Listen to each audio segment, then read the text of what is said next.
ప్రస్తావన చాలా ముఖ్యమైనది అధ్యక్ష.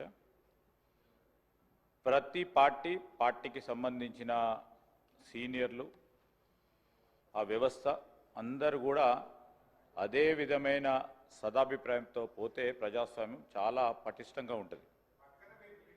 సరే, ఈరోజు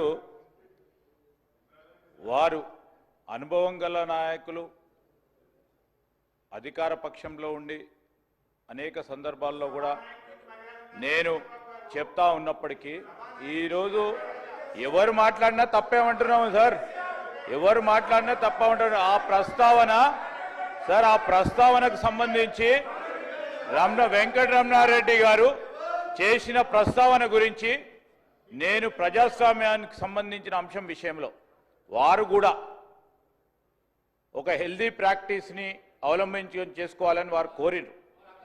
డెఫినెట్లీ డెమోక్రటిక్ ప్రాసెస్లో మాకు హుందత్వాన్ని కాపాడే ప్రయత్నంలో అనేక సందర్భాల్లో ముఖ్యమంత్రి గారు కానీ మా సహచరులు కానీ మా సభ్యులు కానీ చాలా హుందాగా మాట్లాడే తీరు కానీ అంశం కానీ తెలంగాణ సంస్కృతికి సంబంధించిన అంశం విషయంలో స్పష్టంగా చాలా మర్యాదగా పోతా ఉన్నాం అధ్యక్ష. ఎక్కడైనా చిన్నగా ఎప్పుడైనా ఉంటే మేము ఈరోజు కూడా చెప్తా ఉన్నాం, మాకు బేషిజాలు లేవు.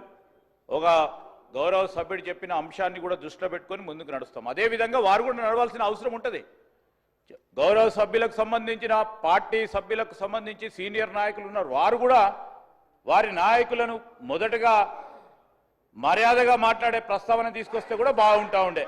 నేను నిన్నగా సార్ వారిని అంటా ఉన్నా, ఈరోజు ఈ గౌరవ సభ్యులకు ఈరోజు ప్రస్తావన చేసినప్పుడు మీ పార్టీ సమావేశాల్లో నా వెంకటరమణారెడ్డి గారిని కోరుతా ఉన్నాను, మీ పార్టీ సమావేశాల్లో మీకు సంబంధించిన మీ సీనియర్ నాయకులను కూడా కోరండి. First put your house order in first కేసులో, దాని తర్వాత ప్రస్తావన తీసుకొద్దాం, 10 మందికి చెప్దాం. మేమైతే తప్పకుండా చెప్తా ఉన్నాం, ప్రజాస్వామికంగా మర్యాదపూర్వకంగా గౌరవంగా గౌరవ సభ్యుల హుందత్వాన్ని కాపాడే కార్యక్రమాల్లో ఎక్కడ కూడా వెనుకాడకుండా ముందుకు తీసుకెళ్తామని గౌరవ శాసనసభాపతి ముందట పెడతా ఉన్నాం.